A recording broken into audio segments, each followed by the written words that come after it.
I haven't had time to watch all of the Mark Zuckerberg congressional testimony with Alexandria Ocasio-Cortez interrogating him like an absolute dumbass.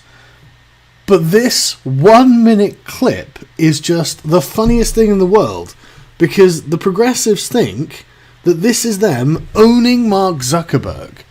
And it's ridiculous. It's just ridiculous. I mean, like, you can see his face during it. Like, well, watch a bit and I'll show you what I mean. More question. In your ongoing dinner parties with far-right figures, some of who advance the conspiracy theory that white supremacy is a hoax, did you discuss so-called social media bias against conservatives, and do you believe there is a bias? She could have just asked that. Do you think there's a bias against conservatives on social media?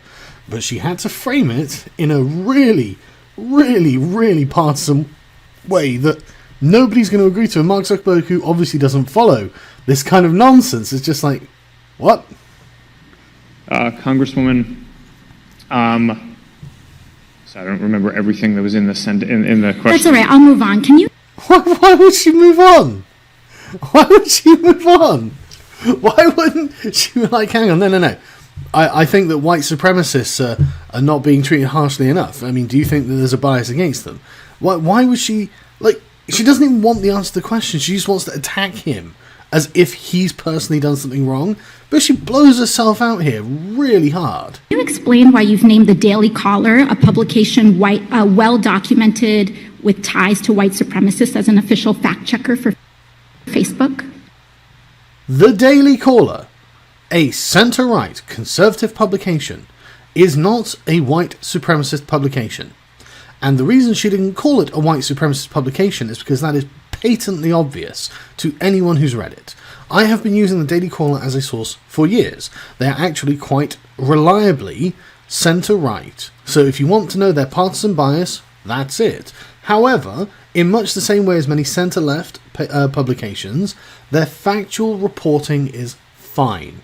Often it's remarkably useful because they're very switched on to the kind of way that the left has been operating for so long. They are not a publication that is white supremacist, and so all she can say is with well-documented ties to white supremacy. Now, I want to see this this good documentation, because what she's going to say is this publication did not call the Proud Boys Nazis.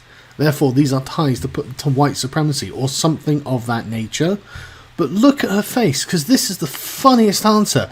And Zuckerberg, like AOC, stop making me like Mark Zuckerberg, okay? Stop making me think, actually, he's not so bad. He's a guy that's trapped in a difficult position. Like, I always use the example, I think these guys, basically, the Silicon Valley tech giants, like Jack Dorsey, Mark Zuckerberg, not Jack Conte or Tim Cook, though.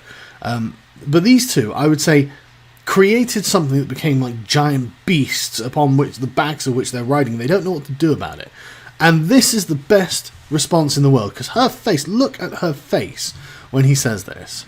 Congresswoman, sure. We actually don't appoint the independent fact checkers. They go through an independent organization called the Independent Fact Checking Network that has a rigorous standard for who they allow to serve as a fact checker.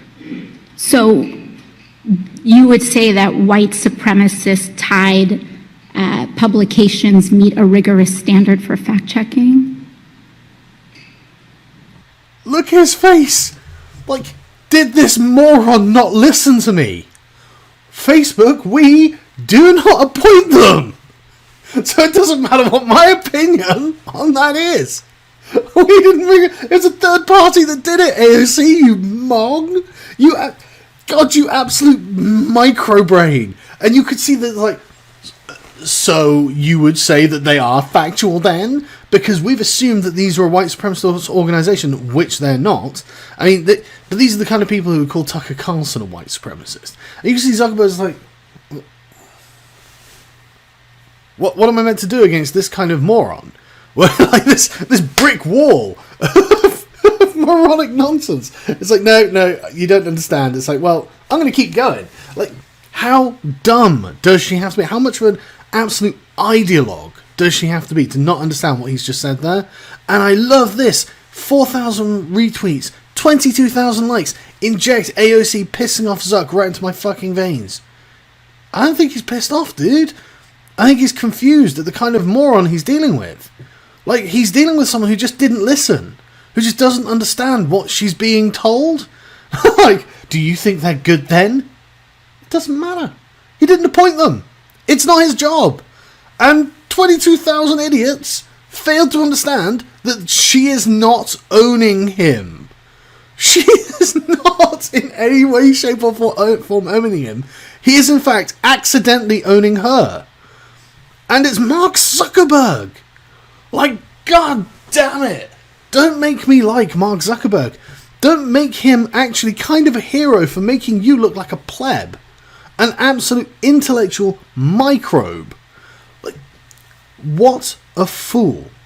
And 22,000 other fools like this. I will have to watch this entire thing at some point, because clearly this is absolutely magical. Look, I love this. The independent fact-checking network that has a rigorous standard for who they allow to serve as a fact-checker. So... Pause. Wait a minute. Hang on. No, I'm just going to barrel through anyway. You would say that white supremacist-tied publications meet a rigorous standard for fact-checking? He didn't say that, but maybe they do. I mean, just because they have really bigoted beliefs doesn't mean they can't actually check facts. I mean, I'm not saying that they are. I don't even think they're white supremacists.